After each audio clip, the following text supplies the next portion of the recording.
Allez, on va commencer.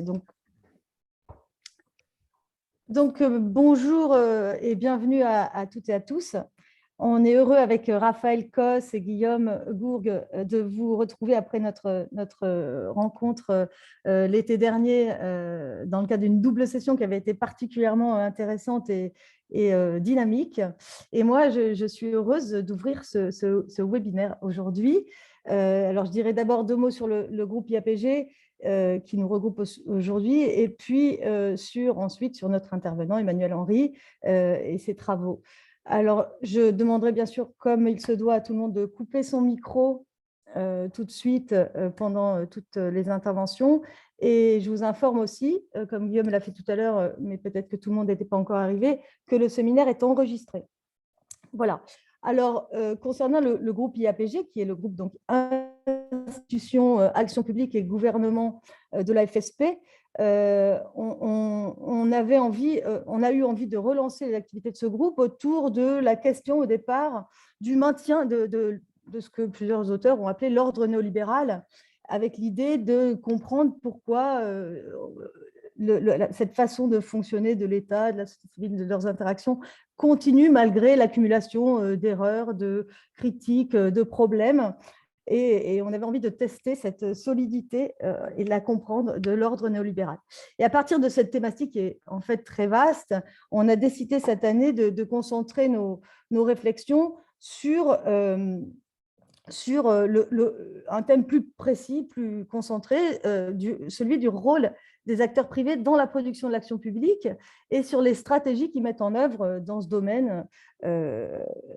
Voilà. Et donc, c'est un sujet qui est, en l'occurrence, particulièrement d'actualité, avec, entre mille autres exemples, et particulièrement récemment, le scandale McKinsey, qui a rendu public un sujet sur lequel, d'ailleurs, des collègues en sciences politiques travaillent depuis bien longtemps, concernant l'administration française, et montrant à quel point la frontière est devenue floue entre les activités, le public et le privé dans les activités quotidiennes de l'État, ou encore actualité cinématographique avec le film Goliath, que j'encourage tout le monde à aller voir et qui illustre avec brio la façon dont les industries des pesticides s'immiscent à la fois dans la construction et les dynamiques du débat public et influencent directement les décisions gouvernementales.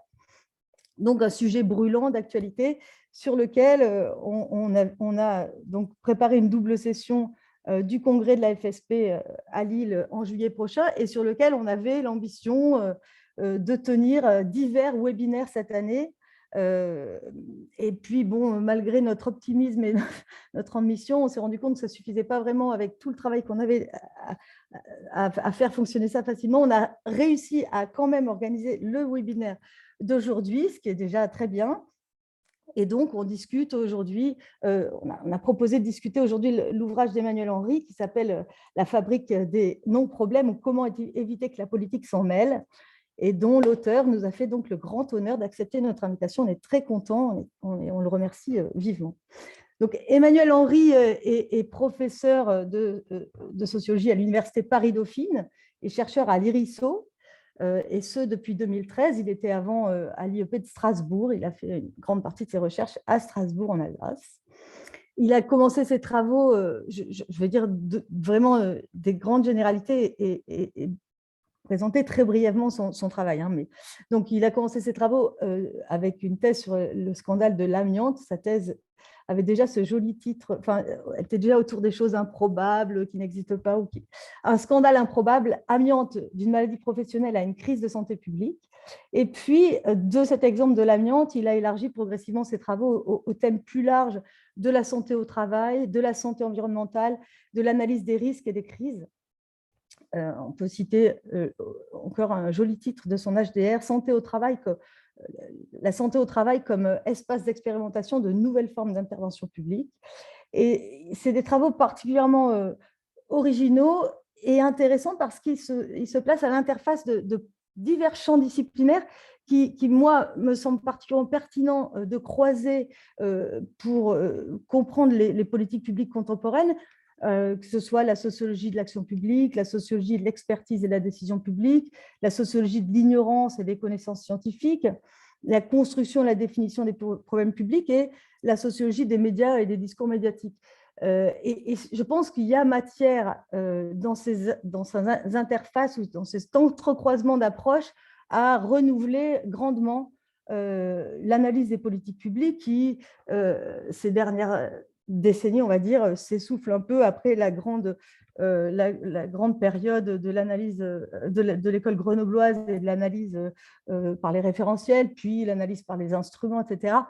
Je pense que le type d'approche que propose Emmanuel permet de redonner un certain souffle à l'approche à l'analyse des politiques publiques, et je trouve que c'est particulièrement intéressant, notamment dans cet ouvrage dont on parle aujourd'hui, qui est un ouvrage de synthèse, qui me semble être un ouvrage de synthèse, mais qui développe aussi une approche tout à fait originale, avec cet assemblage de traditions de recherche qui habituellement posent des questions de façon séparée, et que là, on a ensemble. Peut-être aussi, Emmanuel nous dira 2 mots sur un autre ouvrage récent qu'il a publié avec ses collègues Sarah Angélia Guiton, Marc-Olivier Desplaudes, Nathalie Jass et Valentin Thomas, qui s'intitule Pervasive Powers, The Politics of Corporate Authority, publié chez Routledge en 2021, et qui a fait suite, je crois, à un colloque qui a eu lieu en 2018 ou 2019 avec le même titre, Pervasive Powers, je m'en rappelle, et qui a donné lieu aussi à un numéro spécial de Science, Technology and Human Values sur un sujet un peu plus restreint de la régulation des produits chimiques. Et donc, cet ouvrage-là, Pervasive Power, The Politics of Corporate Authority, est en plein vraiment dans les activités et les problématiques de notre groupe IAPG. Donc, peut-être il l'évoquera aussi. Alors, je vais maintenant lui passer la parole, mais je la reprendrai ensuite pour la relaisser à ces 2 discutants, que j'en profiterai pour présenter brièvement aussi. Et puis Emmanuel répondra à ces discutants brièvement. Et ensuite, je laisserai l'animation de la session à Guillaume pour un débat qu'on a voulu long. On a au moins 50 minutes, normalement, si on tient notre timing, pour discuter avec la salle, enfin avec les collègues qui sont là sur Zoom. Et ensuite, Raphaël conclura la session en nous donnant des pistes pour nos travaux futurs et en invitant, j'espère, les collègues à y participer s'ils ont envie de lancer des initiatives dans le cadre d'IAPG. Voilà, Emmanuel, je te donne la parole. À toi, la parole. Bien, merci beaucoup. Bonjour à tous. Donc, merci de l'invitation de me proposer de présenter cet ouvrage, donc La fabrique des non-problèmes, ou comment éviter que la politique s'en mêle. Je suis très heureux de pouvoir présenter le projet qui, en effet, je pense, arrive en interface justement avec un certain nombre de questions que vous traitez ici. Comme tu l'as dit, Ève, c'est vrai que l'idée de ce livre, en fait, elle est assez ancienne. En fait, elle revient depuis mes travaux sur l'amiante. Justement, j'ai toujours été assez intéressé, assez fasciné par justement les dynamiques ou les processus qui conduisent justement à écarter certains enjeux de l'espace de débat public, à faire en sorte que certaines questions, certains enjeux soient difficilement justement pris en compte dans les débats publics, et y compris par les acteurs politiques et administratifs. Donc, et c'est vrai que dans le prolongement de l'amiante, en fait, j'aurais pu continuer, parce qu'au départ, mon point d'entrée sur l'amiante, c'était aussi la construction d'un problème public, comment justement ce problème de l'amiante avait ponctuellement fait l'objet, enfin, était devenu une crise médiatique, une crise publique, une crise politique aussi, mais plutôt que de continuer dans cette perspective de travailler sur les logiques de médiatisation, de publicisation, en fait, j'ai plutôt fait le chemin inverse de remonter vers les processus, alors tu l'as dit un peu en me présentant, autour des questions d'expertise, de négociation sur l'orientation des politiques publiques, un peu un certain nombre de processus justement un peu inverses qui conduisent non pas à la publicisation des enjeux et à leur meilleure prise en compte, mais au contraire justement plutôt au confinement des problèmes, à leur mise à l'écart des débats publics. Et donc, c'est vrai que d'une certaine manière, j'ai toujours un peu graviter autour de ces questionnements. Et donc, ce livre, il essaye un peu de systématiser ces réflexions, c'est-à-dire à la fois de capitaliser sur… donc, c'est à la fois, en effet, un ouvrage de synthèse au sens où je vais chercher, en fait, différentes traditions de recherche. Alors, je vais les présenter, les différentes traditions sur lesquelles je m'appuie. Et en même temps, j'essaye de les prendre dans une certaine direction, c'est-à-dire en essayant de mettre en évidence justement certaines dimensions, certains aspects qui étaient sans doute moins pris en charge directement par les chercheurs, en tout cas des aspects qui ont été moins l'objet justement d'un intérêt de la part des travaux scientifiques autour de ces questions. Donc je m'inscris vraiment dans une réflexion de sciences sociales où je vais chercher des travaux, mais aussi, et c'est un peu le type de format de livre que j'ai voulu faire, et c'est un peu la première fois que je m'essaie là-dedans, c'est-à-dire d'essayer aussi d'avoir un langage et d'aller chercher des exemples. Alors, des exemples sur lesquels je n'ai pas travaillé de première main sur tous. Hein. Je parle du Dieselgate, des questions de classification des cancérogènes qui sont liées à une thèse que j'ai dirigée, etc. Donc, mais où j'essaye justement, en prenant différents exemples, de m'adresser aussi à un public un peu plus large. Alors, ce n'est pas un livre grand public non plus, mais l'idée, c'est de ne pas se limiter justement au seul cercle académique et d'essayer d'interroger plus largement justement socialement qu'est-ce que ça implique, qui est tout un ensemble de questions, tout un ensemble d'enjeux qui ne soient pas l'objet de débats publics approfondis et qui ne fassent pas l'objet de politiques publiques prioritaires, et quel impact ça a sur la façon dont on prend en compte ou on ne prend pas en compte certains enjeux. Donc voilà un petit peu ce qu'est l'objectif de ce livre, c'est-à-dire à la fois de revisiter un certain nombre de traditions de recherche pour essayer de voir comment est-ce qu'elles peuvent nous éclairer sur des processus de production de l'action publique qui caractérisent notre période contemporaine. Alors, néolibérale ou pas, on pourra en discuter, hein, mais en effet, qui est marquée par un poids croissant des acteurs politiques et ou un retrait, ou en tout cas une redéfinition du rôle de l'État et de ses formes d'intervention. Donc, dans ma présentation, je vais basiquement en fait suivre les trois grands points, les trois grands chapitres du livre qui sont invisibilité, ignorance, inaction, les trois principales thématiques que j'ai dégagées pour aborder ces questions.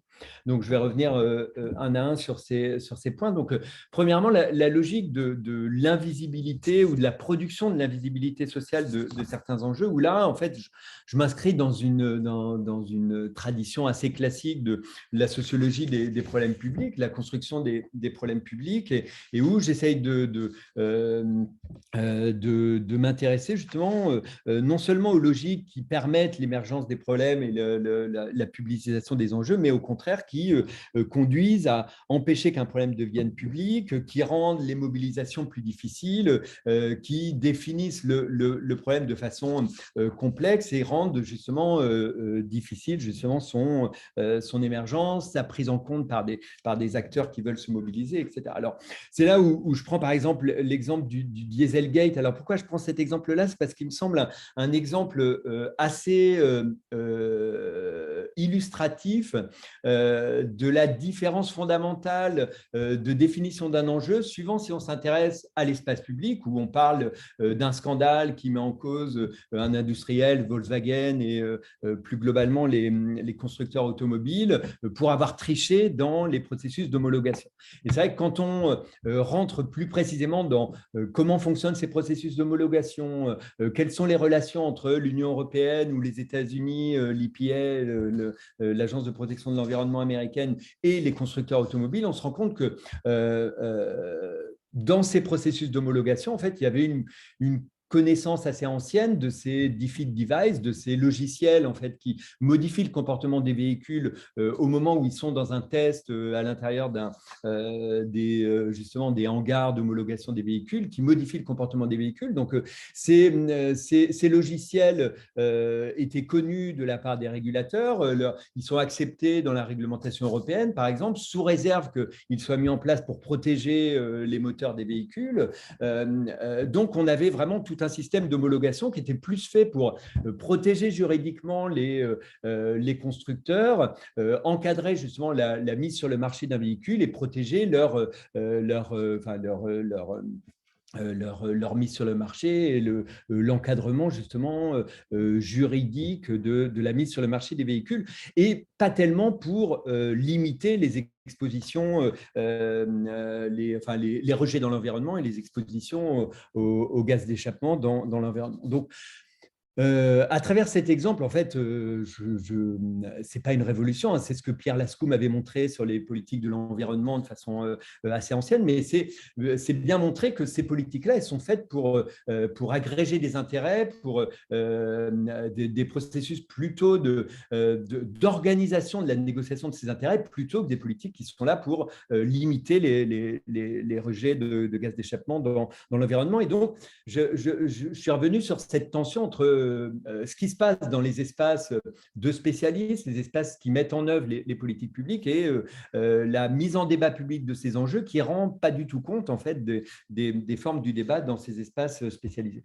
Je prends un autre exemple, peut-être rapidement, qui est l'exemple des déchets nucléaires, où j'essaye de retracer un peu les différentes générations d'approches de sciences sociales autour de cette question, où on peut s'intéresser dans un premier temps, c'est ce qu'avait fait la recherche en sciences sociales, on s'intéresse aux mobilisations de la fin des années 80 qui vont mener à la loi Bataille, qui va être liée justement à des mobilisations dans l'espace public contre l'enfouissement en profondeur de déchets nucléaires dans différents sites en France. Et on s'intéresse justement au débat public autour de cette loi et pour reprendre les termes de Yannick Barth, cette idée d'un processus d'indécision où on met en suspens la décision pendant 15 ans, où on va engager des recherches non seulement sur l'enfouissement en profondeur, mais sur différentes hypothèses, vitrification, transmutation des déchets ou enfouissement de façon réversible des déchets, etc. Donc, un travail qui va se focaliser plutôt sur les épisodes les plus publics et qui va insister justement sur l'ouverture des enjeux, etc., que je mets en perspective avec des travaux plus contemporains qui vont à la fois sortir de ce seul espace public et s'intéresser à d'autres acteurs qui vont chercher moins directement la publicité, comme l'ANDRA, l'Agence nationale en charge de ce traitement des déchets nucléaires, et qui vont s'intéresser justement à un temps plus long, à une temporalité plus longue, et où on va voir que les inégalités entre acteurs et le fait d'être un industriel du nucléaire ou d'être un nouveau venu dans ces processus de recherche autour des thématiques émergentes va rendre difficile justement une remise en cause justement de ces inégalités de priorité de financement, de capacité à engager des recherches dans ces dimensions-là. Et c'est vrai que quand on s'intéresse justement à une temporalité plus longue et à des espaces plus discrets qui vont moins chercher la publicité, on se rend compte que les rapports de force en fait sont assez peu ébranlés par ces épisodes qui, à l'échelle justement des décennies de traitement de ces questions, restent des épisodes assez ponctuels. Alors, on va voir ce qui va se passer avec Bure, mais en gros, le travail plus systématique de mettre en perspective les épisodes de publicité par rapport à ce qui se passe dans des espaces plus discrets me semble important. Donc, et voilà, et avec la difficulté aussi de mettre en débat un peu ce qui se passe dans ces espaces plus discrets avec ces acteurs qui ne cherchent pas directement la publicité. Donc voilà, première approche autour de la visibilité ou l'invisibilité des enjeux et comment est-ce qu'on construit justement des enjeux pour les rendre difficiles à être pris en charge dans des espaces plus larges, avec des groupes sociaux plus étendus, etc. Deuxième dynamique que j'essaye de mettre en évidence, c'est les dynamiques autour de l'ignorance, autour de la production d'ignorance, autour de cette tension entre production de connaissances et de savoir et production d'ignorance. Donc, avec des travaux qui sont relativement récents en fait à l'histoire de la sociologie des sciences, des science studies, mais qui commencent à être bien connus maintenant et notamment qui s'intéressent pour la plupart d'entre eux justement au rôle des industriels dans la production de fausses controverses plus ou moins factices suivant les cas et la production d'ignorance. Alors, Les plus connus, c'est les industriels du tabac qui ont été bien étudiés justement à partir de leurs archives, qui ont essayé de remettre en cause le lien entre exposition à la fumée de tabac et cancer du poumon.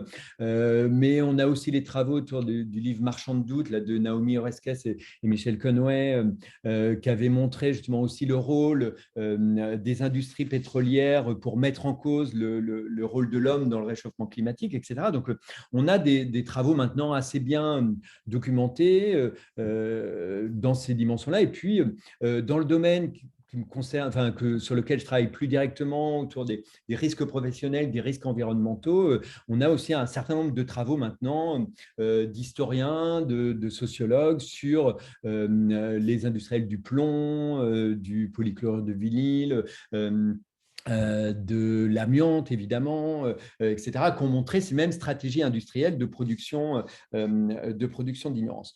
Moi, ce que j'essaye de faire dans le livre, c'est de sortir un peu de cette lecture en termes de déviance individuelle, de manipulation de la science par l'industrie, etc., pour privilégier une lecture en termes d'inégalité plus structurelle. Alors, notamment, j'utilise beaucoup le travail le travail de David Hess et d'autres, qui est un sociologue des sciences, qui a élaboré la notion de undone science, qu'on peut traduire par science non faite. C'est-à-dire cette idée que, au-delà de ces processus de manipulation active de la science par l'industrie, on a des inégalités assez marquées entre des acteurs industriels qui non seulement sont à l'origine de la production de nouveaux produits potentiellement dangereux, mais vont être aussi les plus en capacité de développer des connaissances sur ces produits-là, versus des groupes sociaux qui vont être au contraire plus directement exposés à ces risques, que ce soit des syndicats de salariés, des associations de riverains, mais qui, quand elles vont prendre connaissance de leur exposition à un risque, vont se trouver face à ce que David Hess appelle de la science non faite, c'est-à-dire des articles scientifiques qui ne sont pas parus, des numéros de revues qui ne sont pas publiés, etc. Et donc vont être dans l'incapacité d'appuyer leur mobilisation sur des connaissances scientifiques stabilisées.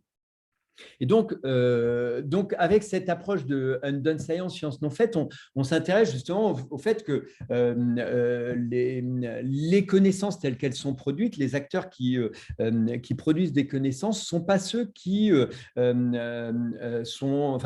sont pas les plus adaptés pour déterminer ce qui seraient les besoins de certains mouvements sociaux, de certaines organisations qui vont se mobiliser pour une cause. Et donc, on se retrouve avec une certaine manière, si on fait une cartographie des connaissances, avec des blancs, et des blancs qui correspondent souvent justement à des besoins qui correspondent à des besoins qui sont marqués par des mobilisations, par des syndicats qui vont tirer l'alerte sur certains produits, etc. Et vis-à-vis desquels justement ils vont dans l'impossibilité de mobiliser des connaissances. Tu parlais du film Goliath que je n'ai pas encore pu voir, mais il y a aussi le film Dark Waters, peut-être que certains d'entre vous ont vu, qui est autour de cet exemple des perfluoroalkyles aux États-Unis, les substances type téflon utilisées dans les revêtements anti-adhésifs des produits culinaires, qui est à l'origine justement d'une mobilisation maintenant assez importante aux États-Unis, mais où il a fallu constituer des connaissances justement au fur et à mesure des mobilisations, et notamment grâce au rôle d'un avocat qui s'est fortement investi sur cette question et qui a fait avancer justement cette question-là. Donc, il y a toute une série de questions comme ça. La question sur laquelle je travaille en ce moment, moi, qui est la question de la quantification des cancers d'origine professionnelle ou environnementale, où les épidémiologistes essaient de produire des outils qui essaient de pallier justement l'absence de quantification de ces cancers, mais où on reste dans un état de faiblesse des connaissances, ou en tout cas d'une certaine fragilité des connaissances qui sont produites. Donc ça, c'est le deuxième volant qui renvoie à la production de connaissances, à l'absence de connaissances dans certains cas, et au processus justement d'expertise, d'association des connaissances à la production publique. Et donc, le troisième point que j'essaie de développer, enfin, que je développe dans ce livre, c'est autour de la notion d'inaction publique. Inaction publique autour de l'idée que cette invisibilité sociale que je développe en première partie, liée à cette ignorance, à cette capacité différentielle justement de produire des connaissances sur un enjeu, eh bien, ces deux ces deux formes de visibilité, invisibilité et de connaissance, ignorance, conduisent à des formes d'intervention publique qui peuvent être caractérisées dans certains cas de formes d'inaction publique. Alors, là encore, je m'inscris dans une tradition de recherche qui est assez ancienne, mais qui est un peu resté abandonné au fil de la route, c'est-à-dire tous les travaux alors, qui avaient été fortement développés dans les années 60-70 aux États-Unis autour de la notion de non-décision, autour des travaux de Bachrach et Baratz, par exemple, qui avaient attiré l'attention sur le fait qu'il ne fallait pas seulement s'intéresser au processus de décision, qui prend les décisions, etc., mais aussi s'intéresser au processus, aux rapports de force qui font que certains enjeux peuvent être mis à l'écart de l'agenda des institutions et peuvent ne même pas provoquer de débat parmi les cercles qui participent au processus de décision. Donc, les cas étaient surtout nord-américains dans les premiers travaux.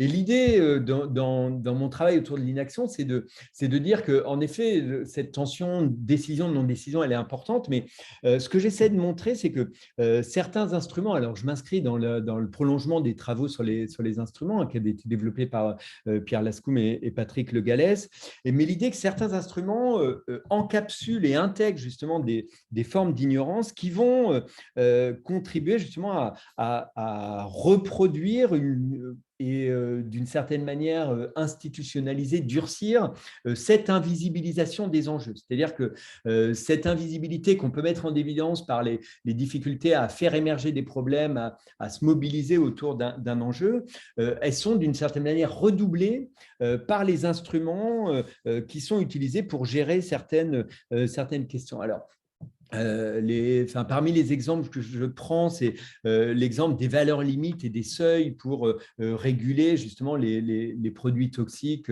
utilisés dans le milieu de travail et dans l'environnement. Alors, c'est vrai que ces valeurs limites et ces seuils, ils ont une double facette d'une certaine manière dans la façon dont ils peuvent être analysés d'un point de vue de sociologie de l'action publique. En effet, quand on baisse le seuil maximal d'exposition à l'amiante, on va réduire le nombre de cancers qui sont liés à ces cancers. Quand on passe d'une valeur limite de 2 fibres par centimètre cube à 0,1 fibre, on va diminuer, si c'est bien appliqué évidemment, le nombre de cancers qui sont liés à l'amiante. Mais en même temps, on va rendre ces cancers moins visibles. Ils vont être d'une certaine manière, c'est ce que me disaient certains des ouvriers que j'avais rencontrés, alors ça remonte un peu, mais des ouvriers qui me disaient qu'ils étaient victimes d'un cancer réglementaire, c'est-à-dire d'un cancer qui avait eu lieu sous les 2 fibres par centimètre cube. Et d'une certaine manière, ça participe à la légitimation de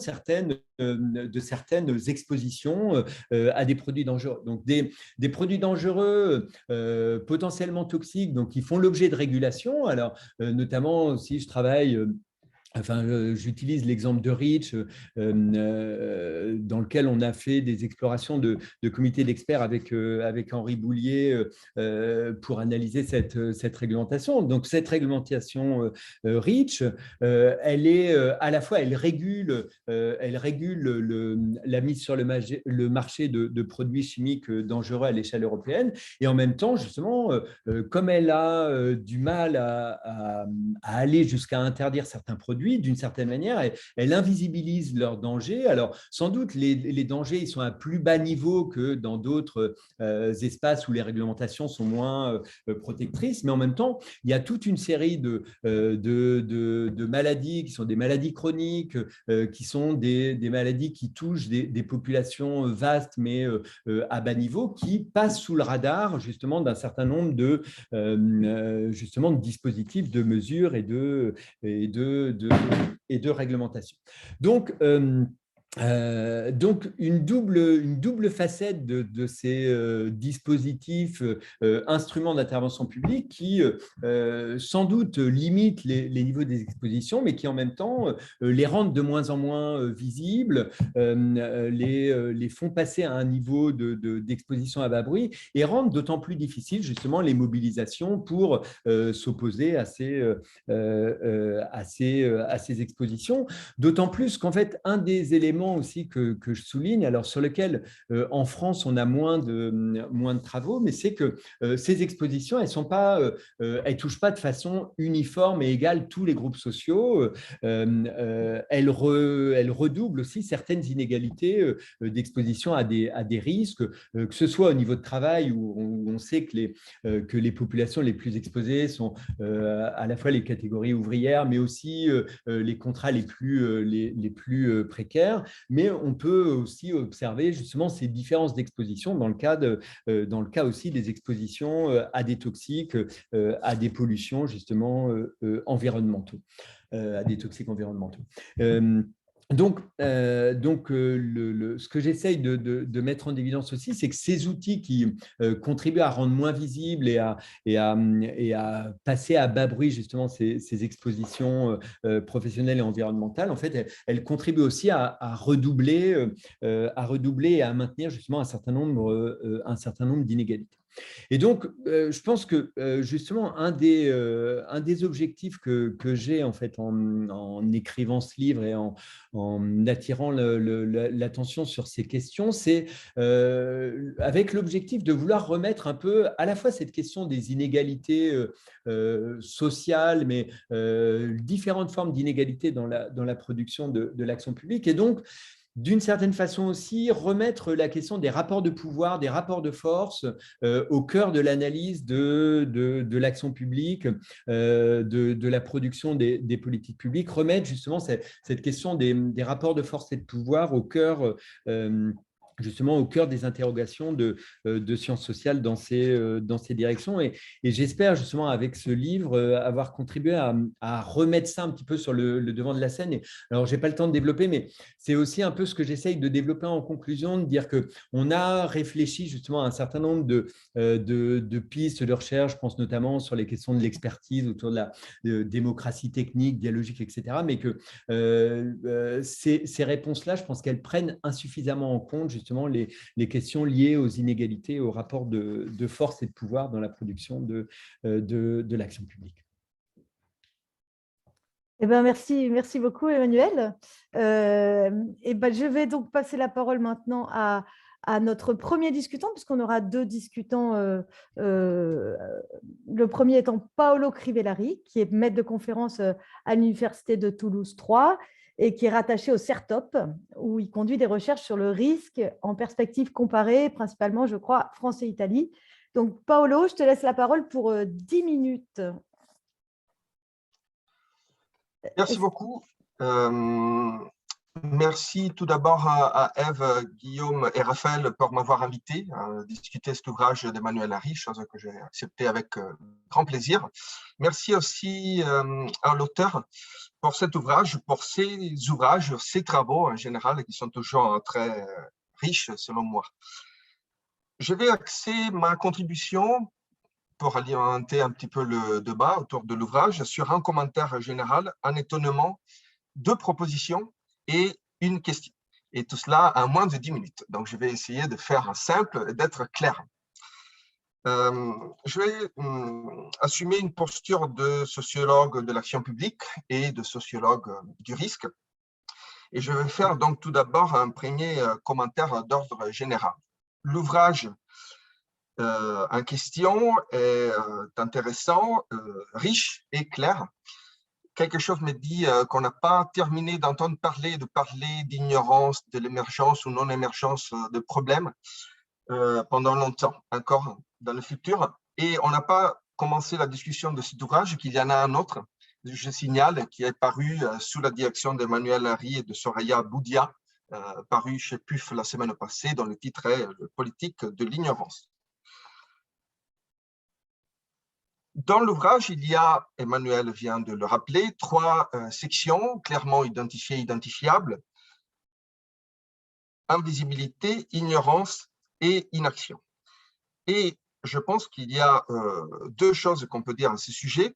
La première, c'est que généralement, quand on lit les travaux sur la non-émergence de problèmes, on voit des sections, invisibilité, ignorance et inaction, qui sont traitées séparément, presque avec des cloisonnements disciplinaires, thématiques, alors qu'ici, Emmanuel l'a dit, il s'agit d'une synthèse qui traite de 3 aspects simultanément, donc en même temps. C'est quelque chose qu'on ne trouve pas souvent dans les paysages, qu'ils soient francophones ou anglo-saxons, concernant ces 3 aspects. Et le deuxième apport majeur de cet ouvrage, à mon sens, c'est que quand on parle d'ignorance, très souvent, on est amené rapidement à penser aux travaux sur la déviance industrielle, la régulation par capture, la collusion, parfois la corruption, où il y a finalement les industries d'un côté et les citoyens de l'autre, et au milieu, il y a donc les pouvoirs publics. Et je pense que la contribution d'Emmanuel Hari, c'est en cela la portée, je pense, sociologique de cet ouvrage, c'est aussi de mettre en évidence les stratifications, on va dire comme ça, de l'exposition aux substances et aux activités industrielles, et la stratification aussi des genres, parfois ethniques, parfois de revenus, concernant l'accès à l'information et à la connaissance. L'ouvrage, selon moi, est assez exhaustif et donc je voudrais vous faire part d'un étonnement. J'étais assez étonné puisque il manque, selon moi, une référence intéressante, importante, qui est celle au SCAM, S-C-A-M, c'est-à-dire à l'approche de William Freudenberg, un sociologue qui était basé en Californie. Et SCAM, c'est l'acronyme en anglais de Scientific Sensitive Argumentation Methods, où Freudenberg et ses collègues montrent qu'en fait, l'industrie du tabac, entre autres, vise avec des procédures rhétoriques, argumentatives, à retarder l'adoption d'une réglementation, de normes, de lois, de seuils d'émission, d'exposition, concernant des substances chimiques, ou concernant aussi des activités industrielles, jusque quand il n'y a pas de certitude sur les effets négatifs de ces substances ou de ces activités. Or, on sait pertinemment, nous dit Freudenberg, que la cancérigénèse est un processus très long et que les disciplines scientifiques, normalement, ont vraiment du mal à atteindre la certitude scientifique. Et donc, du coup, voilà, j'étais un petit peu étonné de voir un petit peu cette référence qui manque à cette approche et qui aurait, selon moi, sa place dans cet ouvrage. Concernant les 2 propositions d'ajout, je voudrais faire 2 propositions qui me viennent à l'esprit à partir de mes terrains de recherche sur les risques industriels du côté de l'Italie, sur les sites de Porto Marghera, dans la commune de Venise, à la Vénétie, où il y a 2 phénomènes qui peuvent alimenter, je pense, le contenu de l'ouvrage.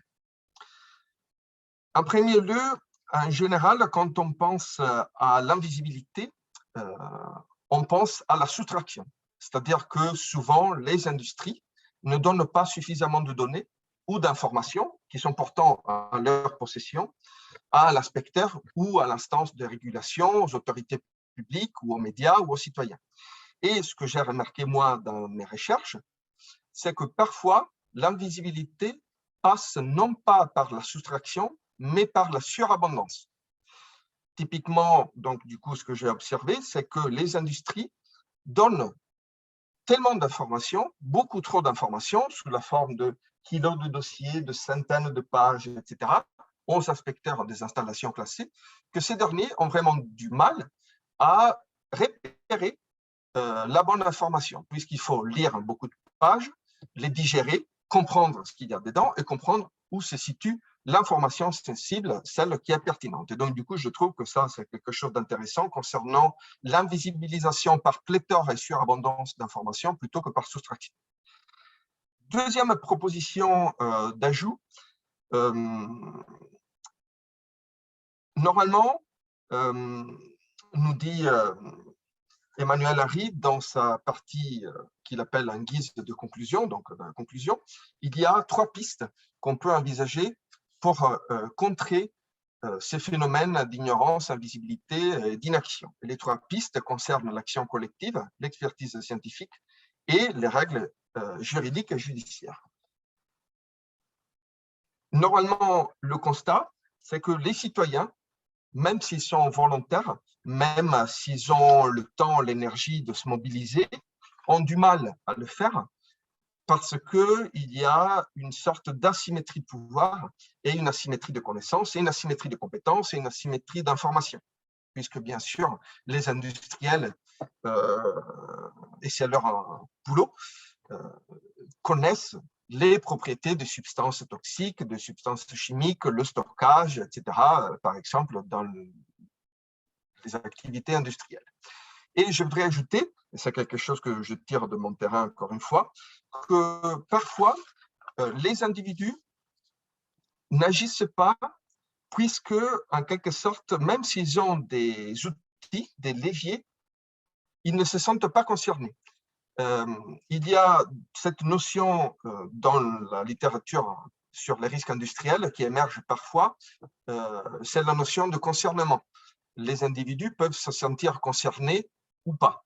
Et parfois, on voit que les individus sont concernés non pas par le risque, mais par la pandémie ou par des problèmes liés au pouvoir d'achat ou des problèmes qui sont liés à la crise ou d'autres problèmes en fait qui les concernent. Et donc, je voudrais ajouter que parfois, il y a une difficulté concernant l'action collective, puisque même lorsque les citoyens ont des leviers et des possibilités de s'informer et des compétences, il est parfois difficile de se mobiliser puisqu'on ne se sent pas concerné. Alors, est-ce que ce concernement est provoqué justement par l'ignorance et par l'invisibilité? Bon, c'est une sorte de cercle vicieux qui, effectivement, se nourrit de lui-même. Mais je voulais donc ajouter cette question du manque de concernement, parfois au-delà des asymétries de pouvoir et des asymétries de l'accès à l'information. J'ai deux questions, en fait, une, parce que je n'ai pas trop le temps de développer la deuxième, je le ferai peut-être plus tard dans le temps du débat.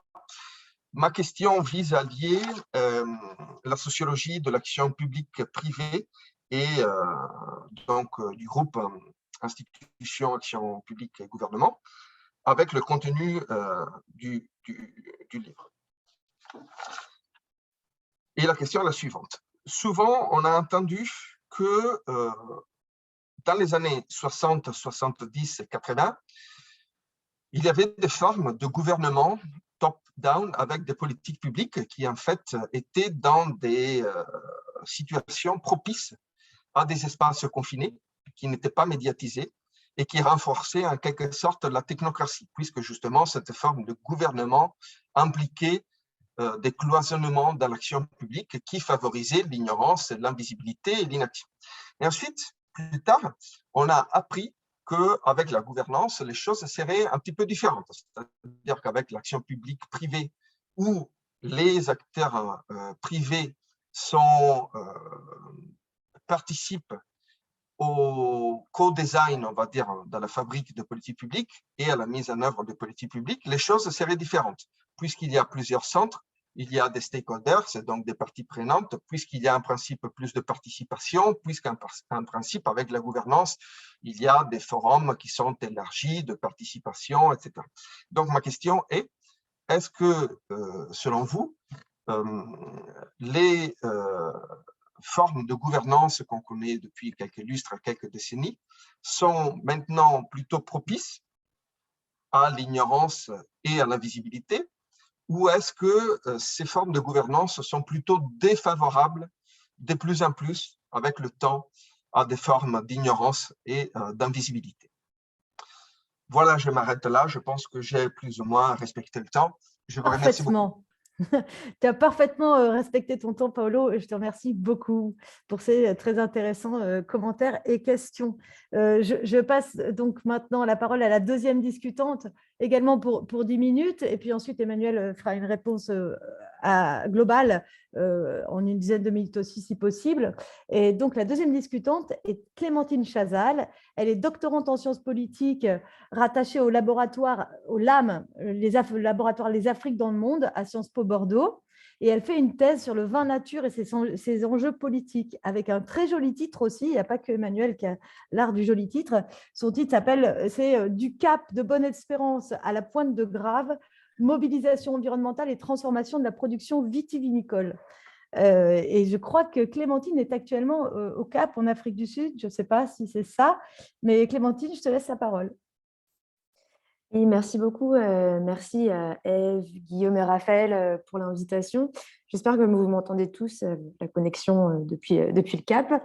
Et merci beaucoup à Emmanuel Henry pour cet ouvrage que j'ai dévoré et qui, j'avoue, va être très intéressant à utiliser pour ma thèse. J'ai beaucoup apprécié, comme l'a pointé Ève au départ, l'ancrage dans l'actualité, la multiplication des exemples et des cas d'études que vous développez et qui en font, alors peut-être pas un ouvrage grand public, mais en tout cas un ouvrage pour même les non-spécialistes de l'action publique. J'ai quelques commentaires. Au fil de la lecture, j'ai trouvé que les 3 I, donc invisibilité, ignorance et inaction dont vous parlez, sont pas vraiment des catégories distinctes, mais en tout cas dans les exemples que vous déployez, on a l'impression que les stratégies développées d'invisibilité, d'ignorance et d'inaction s'entrecroisent, qu'elles s'accumulent, qu'elles se superposent. Et donc on a un peu l'impression d'avoir un emboîtement de ces 3 I avec une accumulation des stratégies pour arriver à la non-émergence des problèmes. Et à la lecture de l'ouvrage aussi, on a envie d'aller un peu plus loin. Et en fait, les stratégies d'ignorance que vous décrivez, j'ai l'impression que c'est un peu la partie visible de l'iceberg, j'ai envie de dire, et qu'on pourrait presque développer un répertoire de stratégies d'ignorance. Je sais qu'il y a toute une littérature majoritairement anglo-saxonne sur ce sujet, pour en citer que quelques-unes. Les stratégies de décrédibilisation, de délégitimation. Paolo parlait à l'instant de noyer l'information dans un trop-plein d'informations, ou au contraire du manque d'indicateurs, d'opacité, la non-institutionnalisation de certains problèmes. Donc voilà, je pense qu'on pourrait parler d'ignorance cumulative. Je ne sais pas si c'est quelque chose que vous avez l'intention de développer ou si c'est peut-être quelque chose que vous développez déjà dans l'ouvrage Politique de l'ignorance que vous venez de publier également. En tout cas, voilà, beaucoup de réflexions après la lecture de votre ouvrage à ce sujet. Un autre commentaire que je me suis fait à la lecture, surtout sur le deuxième chapitre, sur l'ignorance.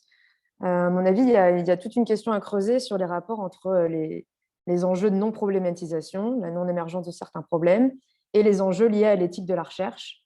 C'est un vrai sujet, l'éthique de la recherche, qui est abordé à plusieurs échelles, que ce soit l'Union européenne, nationale, et même nous, à échelle individuelle, en tant que chercheurs, et dans toutes les disciplines. Même, il y a des disciplines dans lesquelles c'est très évident, comme la biomédecine, mais je pense que même en sciences sociales, c'est quelque chose qui doit être, en tout cas, dans notre quotidien en tant que réflexion. Et donc, voilà, je voulais savoir si vous étiez au courant de certains travaux qui étudient les enjeux entre éthique de la recherche et invisibilité, non-production scientifique, et peut-être même aller jusqu'à réfléchir au rôle de l'open data et de l'open données à propos de ça. Et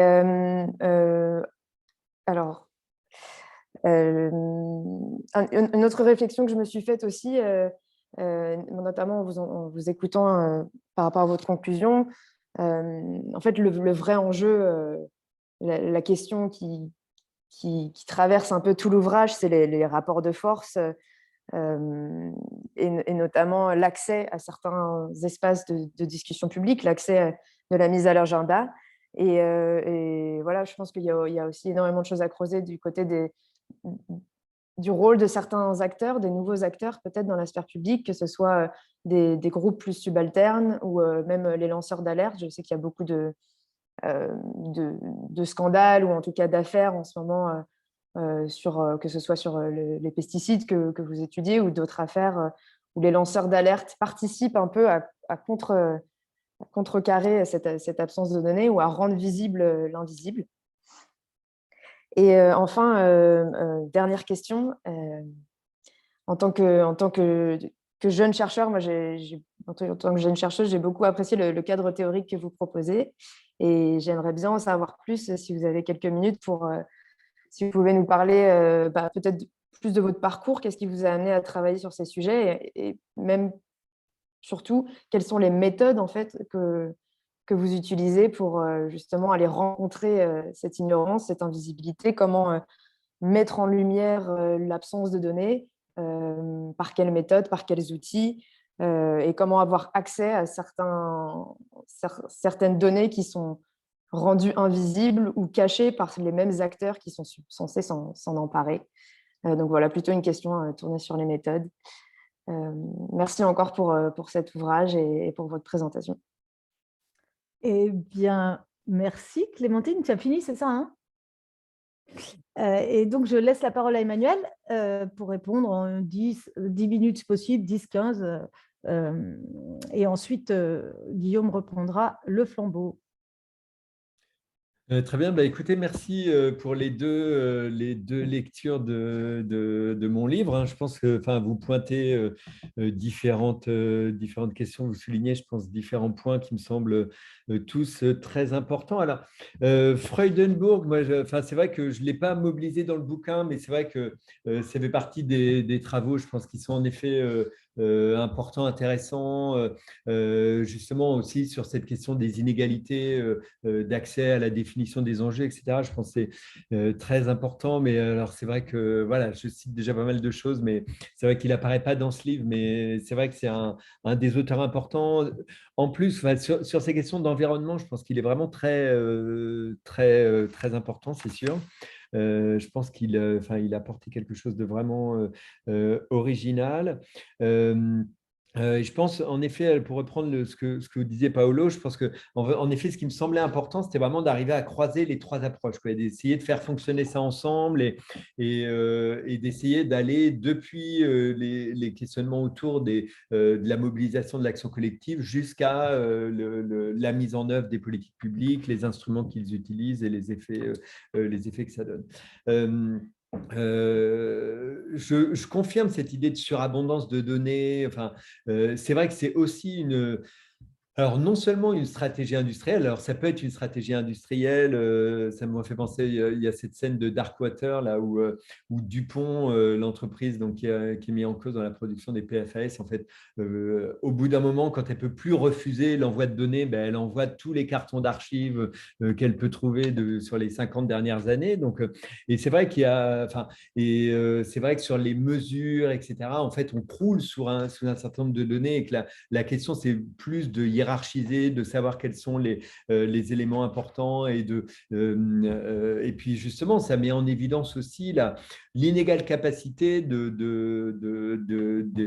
l'énergie à mobiliser, du temps à prendre pour justement rentrer dans ces données, etc. Et c'est vrai que tout le monde n'a pas des mois et des mois devant lui pour aller éplucher justement des dossiers de critique de l'établissement d'une valeur seuil qui vont faire l'objet de plusieurs centaines de pages en anglais, etc., qui vont rendre le travail plus difficile pour des groupes des organisations syndicales, des associations qui vont avoir moins de temps, moins d'énergie et moins d'experts prêts à travailler avec eux pour expertiser ces questions-là. Donc, je pense qu'il y a ça fait partie des difficultés spécifiques en fait, qui peuvent alors soit être utilisées à dessein par l'industrie pour essayer de justement rendre plus difficile l'accès à certaines données, soit parce qu'on est aussi dans un moment où on a justement des dispositifs de mesure, etc., qui produisent de façon routinière aussi toute une série de données dont il est parfois difficile de les hiérarchiser. Alors, pour reprendre un peu les questions qui étaient, la principale question sur est-ce que la transformation des formes de l'action publique est plus propice ou plus ou moins propice justement à des formes d'ignorance et d'invisibilité. Alors, c'est vrai que je réponds, alors je ne sais pas, c'est peut-être une réponse de Normand, mais je pense plutôt qu'en fait, on assiste à des formes de transformation de ces invisibilités. C'est-à-dire que, en tout cas, moi, je ne fais pas partie des gens qui sont pour dire que la mise en… le développement de nouvelles formes de gouvernance plus horizontale, avec plus d'acteurs, etc., est un gage d'une meilleure démocratie et un gage d'une meilleure prise en compte justement des acteurs de la société civile, pour reprendre les termes de la Commission européenne, etc. Donc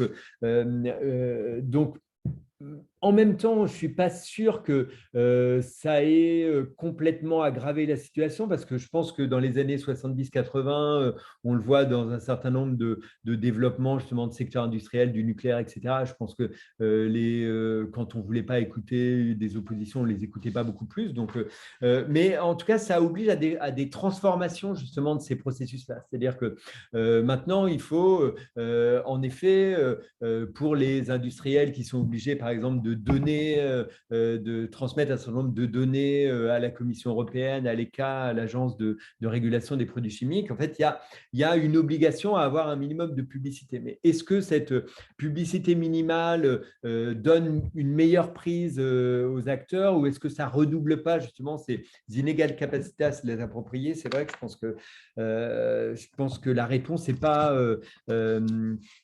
pas évidente et je pense qu'on assiste plutôt à des transformations des inégalités, des modes justement de manifestation et de reproduction de ces inégalités plus qu'à une disparition ou à une aggravation. En fait, c'est plus des stratégies qui sont différentes, qui évoluent.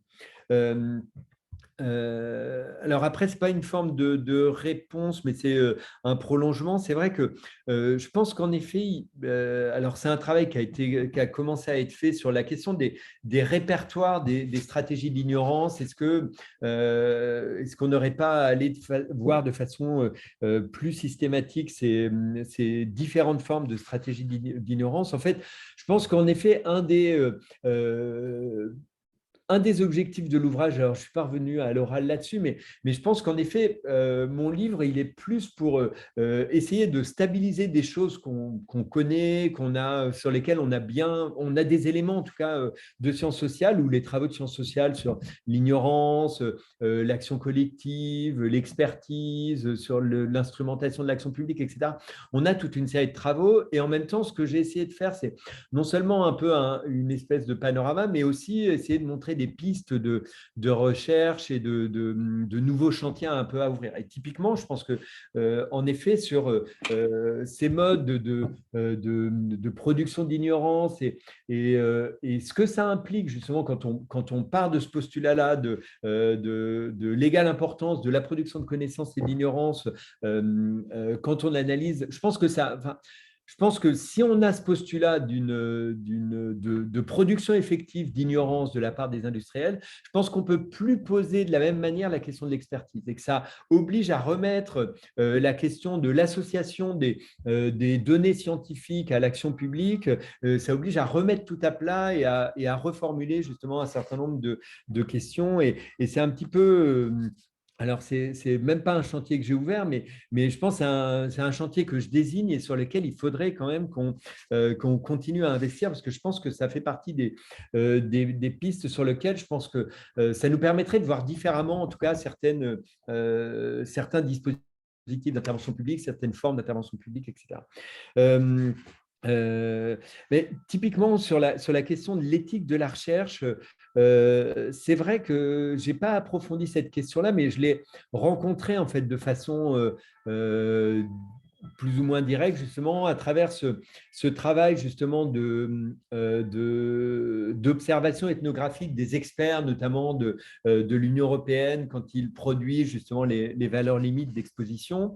C'est vrai que quand on les observe en train de travailler, en train de produire leurs normes, etc., ça oblige à poser cette question-là, mais en fait, je ne suis pas encore rentré dans ce questionnement-là, mais je pense en effet que c'est une question qui se pose assez frontalement parce que, en fait, une lecture qu'on peut avoir du rôle de ces experts dans ces comités d'experts, qu'ils soient européens, nationaux ou aux États-Unis, etc., c'est que ces experts, ils sont d'une certaine manière pris dans un piège en fait, parce qu'on leur demande de faire un travail scientifique. C'est un peu ce que Paolo disait autour du travail de Freudenburg sur qu'il faut suffisamment de connaissances scientifiques pour arriver à réguler et que justement en fait ces experts, ils sont souvent piégés parce que pour eux, il faut quand même des connaissances scientifiques pour réguler, parce que sinon leur rôle en tant qu'expert scientifique, il est réduit à néant. Et en même temps, maintenant, s'ils s'appuient là-dessus, ils ralentissent aussi les processus de régulation parce que justement, il faut du temps pour aboutir à démontrer le lien de causalité entre l'exposition au gaz d'échappement diesel et la production de cancer du poumon, etc. Donc, d'une certaine manière, ils sont pris au piège parce que à se réduire justement au rôle d'experts scientifiques, bah, ils sont pris au piège de la nécessité d'avoir des données qui sont souvent justement pas produites parce qu'elles renvoient à de la science non faite ou elles sont difficiles à démontrer de façon sans controverse, etc. Donc, je pense qu'en effet, ça pose toute une série de questions sur l'éthique de la recherche et l'éthique de l'expert. En fait, ça pose ces questions-là. Et en même temps, je pense que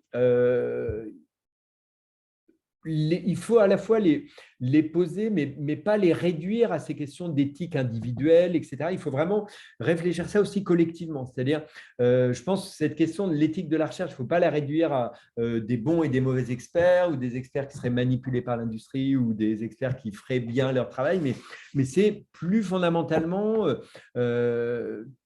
faire des réglementations qui s'appuient sur de la science, ça a des effets pervers par défaut, y compris si les experts ont les meilleures intentions du monde. Et ça, il faut qu'on le prenne en compte dans la façon dont on organise justement l'articulation science-ignorance, expertise et action publique. Et je pense que là-dedans, les sciences humaines et sociales ont un rôle particulier à jouer par rapport à ces questions. Et je pense que oui, on a un rôle à jouer et on a un rôle à jouer aussi par rapport à cette question des données. Alors, on parlait de surabondance, de soustraction de données, etc. Mais je pense, alors justement, il y a différentes initiatives alors, qui s'inspirent un peu de ce qui a été fait dans le cadre du grand procès du tabac aux États-Unis qui a contraint les industriels du tabac à mettre à disposition leurs archives, donc qui donnent lieu au Tobacco Paper, donc à toute une série de travaux qui ont été faits dans ce prolongement-là. Il y a donc il y a ce qu'on appelle le répertoire des Toxic Docs qui a été mis en place à l'Université de Columbia autour de David Rosner et Gerald Markovitch, deux historiens qui ont mis en place une base de données de documents issus de l'industrie. Et je pense que un des rôles des SHS, ce n'est pas le seul, mais c'est justement ce travail d'accumulation de ces données-là, les mettre à disposition, les rendre plus facilement appropriables par des acteurs, etc. Donc, je pense qu'il y a un vrai enjeu autour de cette question des données, de leur accumulation, de leur mise à disposition, de leur diffusion, etc., qui jouent, enfin, et où les SHS ont un rôle sans doute particulier à jouer par rapport à ça, avec toute une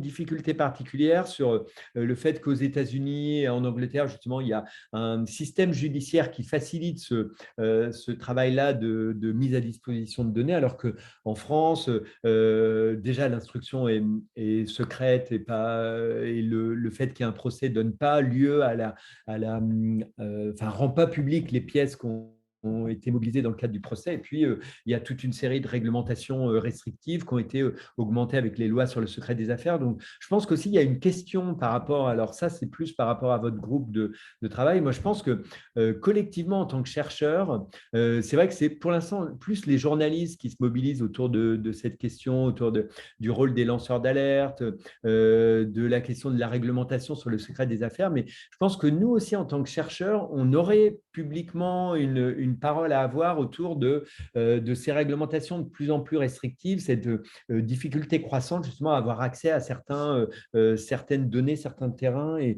je pense qu'il faut réfléchir. Je n'ai pas de réponse particulière, mais je pense que c'est une question qu'il faut qu'on ait aussi, alors, qui n'est pas une question purement scientifique, mais une question plus politique du positionnement de la recherche en sciences sociales par rapport aux autres acteurs dans la société. Je pense que j'ai répondu à pas mal de questions. Il y avait la question des méthodes et de la trajectoire. Mais, Oui, des méthodes trajectoires. Oui, ben, c'est ce que j'ai dit un petit peu au début. C'est vrai que, alors, les méthodes, en fait, c'est ce que, enfin, alors j'y répondais indirectement. C'est vrai que les méthodes, elles sont difficiles parce que il faut avoir, la question, c'est plus l'accès aux données, hein, donc, c'est vrai qu'il faut avoir des stratégies de contournement. C'est vrai que on a accès plutôt à des espaces semi-publics en tant que chercheur. Et puis, via des entretiens, on arrive à recouper des choses, des documents parfois. Mais donc, c'est vrai qu'il y a une vraie difficulté d'accès au terrain. Puis après, ben, le cadre théorique, je dirais que c'est un peu des marottes que j'ai, je pense, et que j'ai essayé de suivre. En fait, c'est vrai qu'à chaque fois que je me suis confronté à un nouveau domaine de recherche, parce que moi, c'est vrai que je suis parti de la construction des problèmes publics, je suis allé plutôt après vers l'expertise, la production de connaissances, les stratégies de production de l'ignorance et les formes d'intervention publique. C'est vrai que à chaque fois, j'essaye de les interroger alors, mais c'est aussi lié, je pense, aux terrains aux terrains à partir desquels j'ai travaillé, en fait, qui sont les terrains plutôt de la santé au travail, de la santé environnementale, qui m'ont amené peut-être aussi à avoir un point de vue un peu différent par rapport aux approches théoriques et aux approches existantes, parce que justement, j'étais sur des terrains où les inégalités étaient peut-être plus marquées, où il y avait des dimensions plus conflictuelles, en tout cas plus visibles, plus immédiatement appréhendables. Et donc, ça m'a peut-être conduit à m'approprier peut-être de façon un peu différente des outils qui étaient peut-être mobilisés dans d'autres perspectives par d'autres chercheurs. Merci beaucoup Emmanuel, et merci beaucoup à tous les trois, non seulement pour la qualité de vos interventions respectives, et puis pour nous laisser un vrai temps de discussion collectif. On s'était vraiment fixé ça comme objectif, donc là on est parfaitement dans les temps, donc c'est très agréable. Et donc je vous propose de procéder de manière extrêmement simple. Donc, je vais vous laisser la parole, adresser vos questions bien sûr à Emmanuel Henry, réagir par rapport à des éléments qui ont été avancés. Soit vous levez la main par le truchement du dispositif technique Zoom, donc l'espèce de petite émoticône réaction. Donc, vous pouvez lever la main et je vous donne évidemment immédiatement la parole. Soit vous pouvez, si vous n'avez pas de facilité particulière ou si vous avez des problèmes techniques, vous pouvez me donner des questions dans le chat, hein, bien sûr, dans la discussion, que je relayerai. Je pense que Ève et Raphaël et moi-même avons évidemment des questions, mais on va les garder pour l'instant, hein, pour plus tard, pour voir si on a le temps bien sûr de les poser. Donc voilà, n'hésitez pas. Et l'idée, c'est qu'on s'oriente jusqu'à 17h50, un peu dernier délai, qu'on laisse quand même le temps à Raphaël de ramasser la mise et puis de parler de la suite, évidemment, de faire un peu un appel du pied aussi, hein, pour voir si vous avez des envies particulières au sein du groupe et même au-delà pour prolonger ces discussions et puis parler un peu de Lille, évidemment, prochaines échéances de la FSP. Donc, vient le moment le plus difficile qui est celui de la première question, évidemment. Donc, voilà, je ne sais pas si quelqu'un parmi vous veut se lancer, éventuellement. Eh bien, Alice, je t'en prie. Oui, bonjour tout le monde. En fait, la question que je me posais, c'était est-ce qu'il y a une spécificité un peu thématique? Parce qu'en fait, il y a une forme de continuité quand même dans les objets sur lesquels vous avez travaillé, que ce soit depuis la thèse et dans les travaux on est autour des risques, thématiques de santé au travail, etc. Et du coup, je me demandais dans quelle mesure et sous quelles conditions, en fait, on pouvait travailler justement ce lien entre la non-construction des problèmes publics et des formes d'inaction publique est-ce que, à quel point c'est généralisable ou à quel point c'est fortement conditionné par le type de problème que vous avez étudié. Voilà. Du coup, je me permets, je vous propose à la rigueur qu'on permette à Emmanuel de répondre au fur et à mesure. Je me permets juste de prolonger la question parce qu'évidemment, en vous lisant, et alors c'est pas de ce bouquin-là, hein, mais on a très très vite envie de transposer tout ça à des secteurs d'action publique qu'on connaît. ou sur lesquels on mouline depuis un moment. Et c'est à la fois plus que tentant, on a envie d'y aller. Pour la petite histoire, moi, je m'intéresse à la manière dont les licenciements économiques ont été, on va dire, l'objet d'une indécision progressive et d'une inaction politique assumée à partir des années 70. Et c'est vrai que ce n'est pas toujours évident, en tout cas, la circulation d'un terrain à l'autre. Donc, je me joins à Alice Mazeaud sur cette question pour le coup. Moi, en tout cas, mon but, c'est vraiment ça. C'est-à-dire, je pense que il y a des… Enfin, c'est ce que je viens de dire tout à l'heure avant qu'on me pose la question. Mais je pense que, en fait, ces terrains-là, ils sont particulièrement propices à développer ça. Et notamment, je pense à la question de santé au travail, parce que c'est vraiment un domaine qui on l'a vu dans le cas de l'amiante, qui, quand on pose la question en termes de combien est-ce qu'on accepte de morts pour développer un secteur économique, on voit bien que ça fait scandale, etc. Mais c'est quand même un problème qui, quand il est formulé en termes de gestion d'un risque professionnel, dans le cadre de concertation entre employeurs et syndicats, etc., est géré à bas bruit dans des espaces discrets, etc., au sein du ministère du Travail. Donc, je pense que l'avantage de la santé au travail, c'est que c'est un secteur dans lequel on voit bien ces mécanismes et la tension, elle est bien présente autour dans la tension entre ce qui se passe dans l'espace public, ce qui se passe dans les espaces de négociation directe sur ces questions-là. Mais donc, ces tensions-là, elles sont sans doute moins nettes sur la santé environnementale, mais elles sont encore présentes. Mais l'idée, c'est que justement, en fait, moi, et en gros, c'était aussi, je pense, un des objectifs de ce livre, c'est de dire, je pense que autant ça marche particulièrement, enfin, c'est assez facile à démontrer à partir de ces cas-là, mais je pense que l'idée, ça serait vraiment d'essayer de voir si on ne peut pas utiliser les mêmes grilles d'analyse sur d'autres secteurs d'intervention publique, sur d'autres questions. Alors, moi, il se trouve que je suis voisin de bureau avec Benjamin Lemoine, et c'est vrai que sur les questions d'économie, je pense qu'on est dans les mêmes types de choses où on a à la fois une hyper complexité des problèmes, des instruments financiers qui deviennent compréhensibles que par des tout petits milieux, des décisions qui sont prises dans des espaces très restreints, et puis des débats publics qui résument le problème à réduire le budget de l'État à l'image du père de famille, etc. Donc, où on est quand même sur des tensions qui sont aussi… en fait, qui peuvent être aussi analysées, je pense, avec les mêmes outils. Donc, moi, je serais assez pour plaider que ces outils-là, ils peuvent être mobilisés sur d'autres types de cas, et que même si je pense que c'était peut-être plus facile de les mettre en évidence à partir des cas de santé au travail, de santé environnementale, je pense que ça peut être utilisé et mobilisé sur d'autres questions. Et je pense que l'idée, ça serait d'essayer de promouvoir ça, ouais.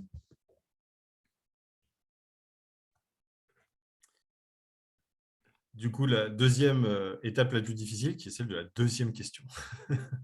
N'hésitez pas, évidemment.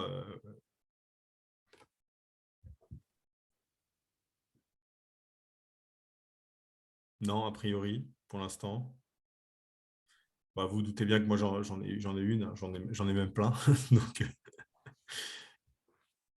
du coup, j'y vais. Très bien. Du coup, je vais en profiter du temps de démarrage des questions pour caler la mienne. Moi, c'était plutôt une question, du coup, sur quelque chose sur lequel vous êtes revenu à plusieurs reprises, qui ne concerne pas tellement le contenu de l'ouvrage en tant que tel, mais son objectif. C'est-à-dire que vous avez plaidé, et vous le faites aussi dans l'ouvrage, hein, pour une forme de positionnement des sciences sociales sur cette question de la production de l'ignorance. Et effectivement, autant les journalistes s'en saisissent allègrement, on pourrait aussi penser, par exemple, à la question des responsabilités des grandes firmes multinationales dans le dérèglement climatique, qui fait aujourd'hui l'objet de production journalistique très, très fouillée, et finalement pas tant de recherche en sciences sociales que ça. Mais dans cette question du positionnement des sciences sociales autour de l'enjeu de l'ignorance, on sait que alors là, une mise en abîme, hein, la manière dont est cadré le problème public de l'ignorance en tant que tel par les autorités publiques donne la priorité à une certaine sociologie, à un certain discours sociologique sur l'ignorance, qui va beaucoup insister sur le fait que finalement, l'ignorance à l'échelle de la société, elle revient, elle est plutôt de la responsabilité des gens eux-mêmes, qui s'abreuveraient d'Internet, de fake news, etc. Et finalement, et ce discours a comme avantage certain de laisser assez tranquille ou assez relativement dans l'ombre la part justement stratégique dans cette production de l'ignorance, etc. Et quand on voit à quel point on donne des responsabilités, une reconnaissance institutionnelle à par exemple, quelqu'un comme Gérald Bronner, pour pas le citer, forcément, ça doit appeler une tentation de réagir par rapport à ça. Est-ce que dans votre démarche, et notamment dans ce petit livre de synthèse qui reste quand même un livre d'intervention, même si on est d'accord que ce n'est pas forcément grand public, mais quand même, il est quand même très accessible, ce petit bouquin. Est-ce qu'il y a quelque chose autour de ça dans votre démarche, une volonté de réagir à cette montée en puissance? Je pense par exemple à la lecture critique de 20 pages qui a été publiée dans Politics, dans le dernier Politics, autour du dernier bouquin de Bronner, qui relève bien d'une vraie controverse au sein des sciences sociales sur le rôle que jouent les sciences sociales justement dans cette visibilité de la question de l'ignorance, ou est-ce que c'est le genre de controverse et d'affrontement interne aux sciences sociales dont vous vous tenez éloigné et dont vous considérez que ça ne vaut pas la peine finalement de rentrer frontalement dans une controverse publique avec d'autres sociologues, avec d'autres courants de la sociologie, ou est-ce que vous avez ça quand même un peu en tête en disant bon, il faut quand même aller cadrer d'une certaine manière la question de l'ignorance parce qu'on sait très bien quels sont les discours qui plaisent, notamment au sein de l'État, sur la manière dont est produite et dont circule l'ignorance. J'espère que j'ai été clair ou pas trop confus. Non, c'est clair. Après, c'est vrai que non, je ne suis pas encore rentré directement là-dessus parce que c'est vrai que donc c'est en effet comment répondre à ça? En fait, j'ai du mal à répondre directement parce que c'est vrai qu'on est tellement dans deux orbites différentes que je me suis. Alors peut-être qu'il faudrait en effet rentrer. Alors je n'ai pas encore lu ce numéro la critique de Gérald Bronner, euh, mais c'est vrai que cette réduction justement au complotisme, à la fake news, etc., c'est vrai que c'est en effet une façon de réduire le problème de l'ignorance et des controverses justement de façon non problématique et justement qui évacue justement le rôle des acteurs industriels, etc., le rôle des acteurs économiques. Donc, j'ai l'impression de répondre de proposer une contre-définition en tout cas, mais c'est vrai que j'ai pas. Alors, mais peut-être je devrais réfléchir différemment. Mais c'est vrai que je me suis pas frontalement positionné par rapport à ça en fait. C'est-à-dire que autant j'essaye de promouvoir une approche plus élargie, justement, qui prenne en compte justement plus cette question des inégalités sociales par rapport à ces questions de production d'ignorance, les questions justement d'inégalité économique notamment et d'autres formes d'inégalité. Et c'est vrai que je pense dans le paysage scientifique dans lequel je me suis situé, spontanément, il n'y avait pas justement ces débats-là autour des fake news, etc. Alors maintenant, peut-être sur un plan plus politique, la question, peut-être qu'il faudrait que j'y réfléchisse. Mais c'est vrai que dans le premier mouvement de ce bouquin, c'était plus l'idée de m'inscrire justement dans une réflexion de recherche en sciences sociales. Alors même si l'idée c'était d'élargir le public et de mettre à disposition des recherches en sciences sociales, en fait, c'était pas de rentrer dans un débat trop loin en fait des questionnements scientifiques non plus, quoi. Dans un premier temps. Après, c'est vrai que peut-être qu'il faut aller un cran plus loin, mais voilà. Spontanément, ça ne m'est pas venu dans mon paysage, quoi. Après, c'est vrai que le petit bouquin au PUF aussi, là, qu'évoquait Paolo, qu'on a co-dirigé avec Soraya Boudia sur politique de l'ignorance, revient un petit peu là-dessus. Alors, pas non plus directement, mais essaye de revenir un petit peu justement sur cette question du positionnement justement des études sur l'ignorance par rapport justement à des questionnements plus politiques. Ouais. Mmh. Ouais, j'y pensais aussi autour des polémiques qu'avait suscité le bouquin auquel avait participé, enfin, qu'a écrit Sylvain Laurence avec deux journalistes qui avaient suscité aussi beaucoup de réactions. Mais en termes de circulation et d'écho autour de l'ouvrage, est-ce que qui c'est qui vous fait des retours en fait? Alors, je me doute les collègues, mais est-ce qu'il peut y avoir, je sais pas, des mouvements sociaux, des acteurs engagés dans tout ça qui vous disent que le bouquin leur parle ou qui réagissent ou au contraire qui contestent? Mais du côté de l'État, des industriels, est-ce que, c'est vraiment une question de curiosité là pour le coup, est-ce que vous avez des retours quoi, sur ce positionnement? Parce que vous donnez quand même à voir l'existence, comme le disait soulevé Clémentine, quoi. On sent quand même qu'il y a des stratégies conscientes quoi, derrière ça, de production imbriquée de différentes formes d'ignorance, d'invisibilité et d'inaction qui peuvent faire que certains acteurs se sentent quand même directement concernés par tout ça. Pour l'instant, moi, je pense que c'est un livre qui s'installe doucement quand même. Donc, j'ai quelques échos, quelques retours, mais donc c'est vrai qu'il y a eu il a été relayé par Stéphane Foucard au Monde, etc. Donc, mais c'est vrai que pour l'instant, moi, je suis sollicité pour le présenter alors auprès de différentes associations, etc. Mais pour l'instant, je pense qu'il a un écho qui reste autour des cercles académiques, j'ai l'impression.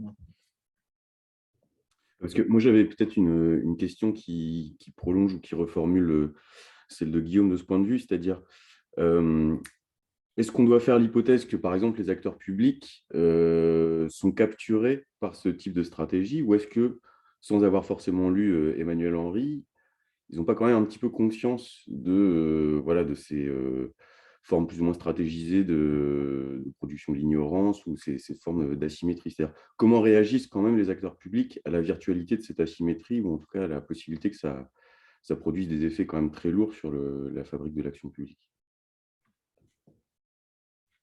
Je pense que c'est assez difficile de généraliser. Mais c'est vrai qu'on est quand même moi j'ai l'impression qu'on est quand même dans un discours très, ce qu'on disait au départ, c'est-à-dire très autour des industries et des lobbies et une vision un peu caricaturale entre d'une part en fait des industriels qui manipuleraient et l'État alors soit soumis au lobby, soit avec justement des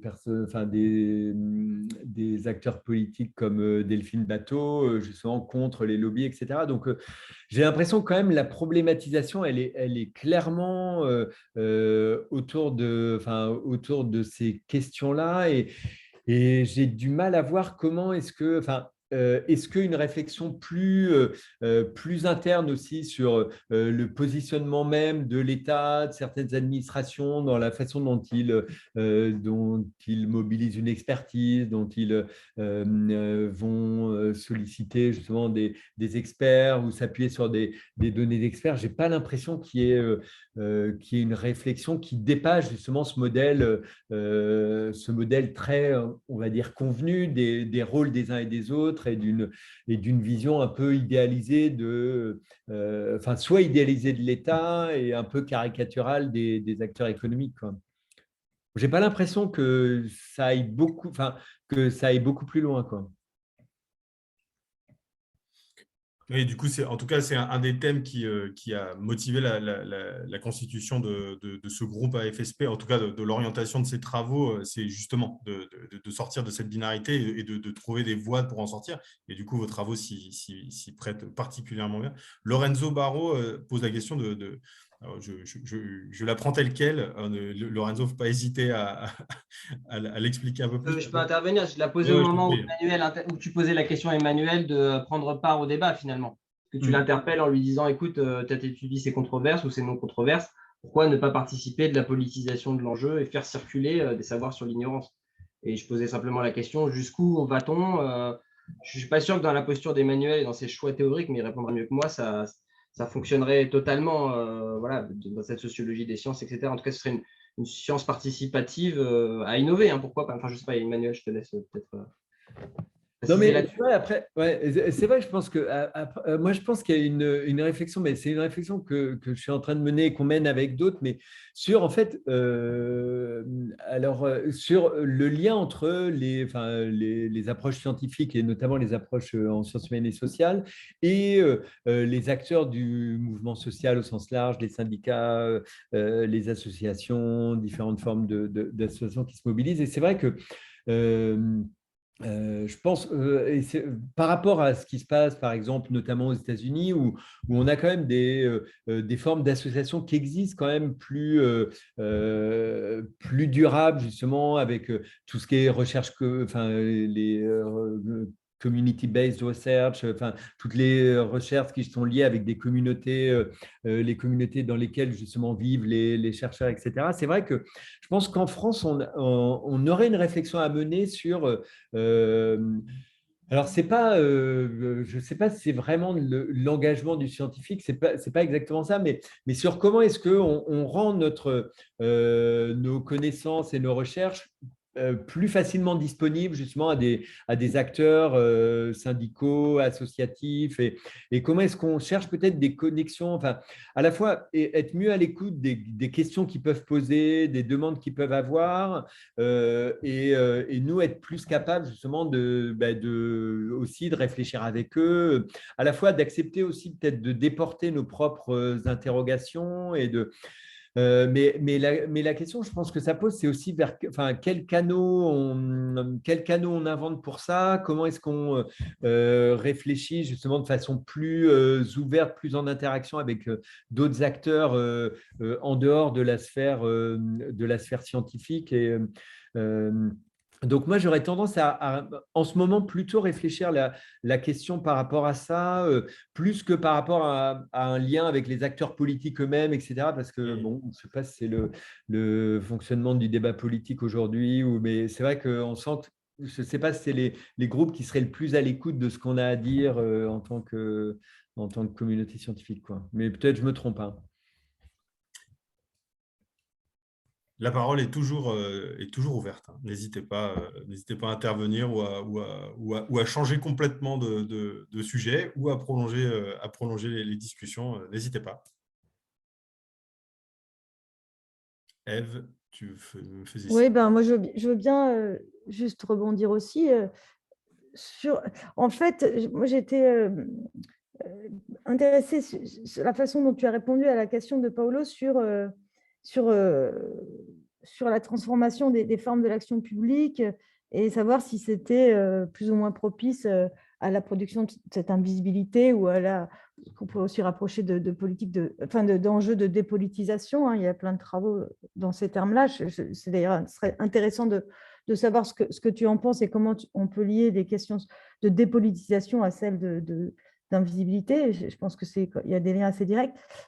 Et donc, tu dis, ça oblige en fait les acteurs à des adaptations, en tout cas les industriels ou ce qu'on pourrait plus largement qualifier d'acteurs dominants, ça les oblige à adapter leur stratégie. Enfin, c'est-à-dire il y a des changements dans les façons de faire et donc c'est les formes d'invisibilité qui changent, mais en se posant vraiment la question, enfin, souvent, moi, j'ai cette question qui me paralyse un peu dans mes recherches. Je me dis qu'en fait, sur le long terme, est-ce que c'est pas exactement les mêmes phénomènes qui se reproduisent avec des formes différentes et à la fois, comment on peut rendre compte de cette continuité tout en essayant de souligner les différences sans se faire prendre au piège de cette gouvernance, par exemple, ou du fait que dire, on fait les choses différemment, on va les faire mieux.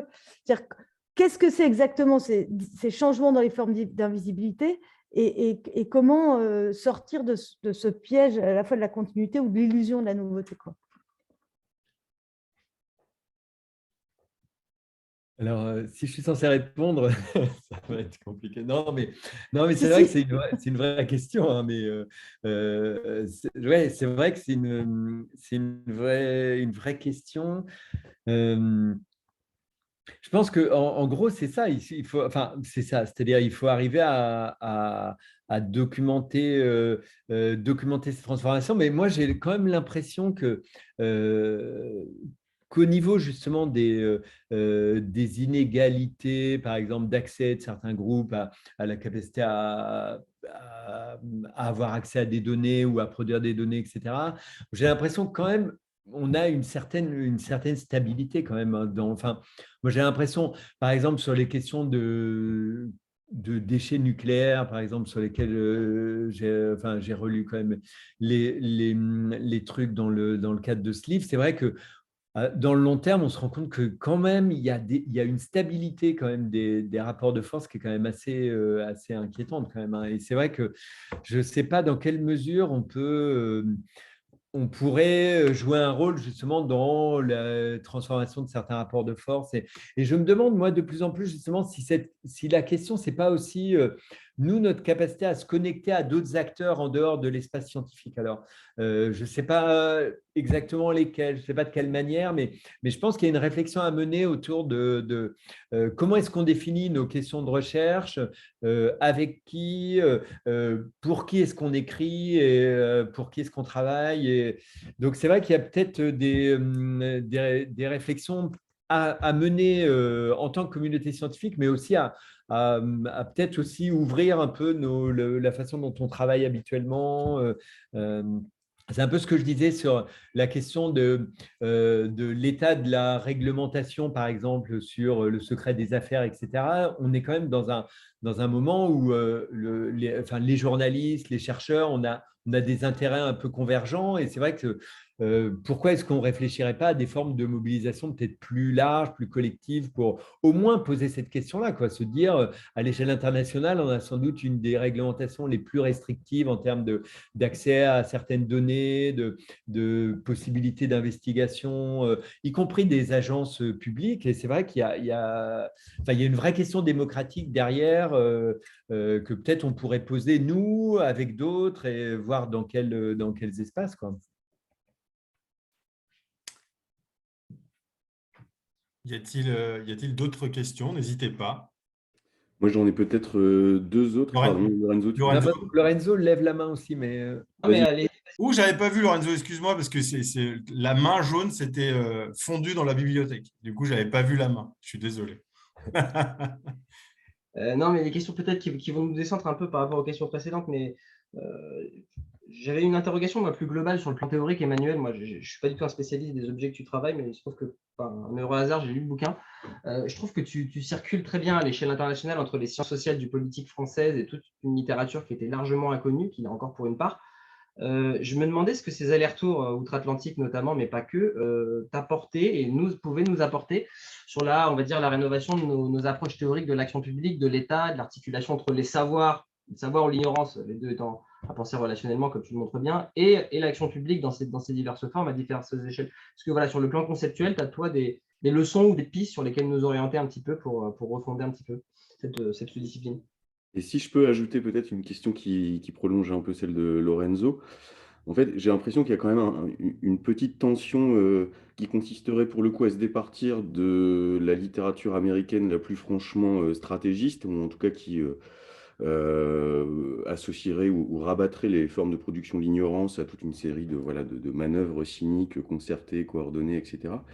Sans pour autant qu'on arrive complètement à se détacher de l'idée que le privé, c'est la stratégie, ou en tout cas que la stratégie, c'est le privé, et que le privé, c'est la stratégie.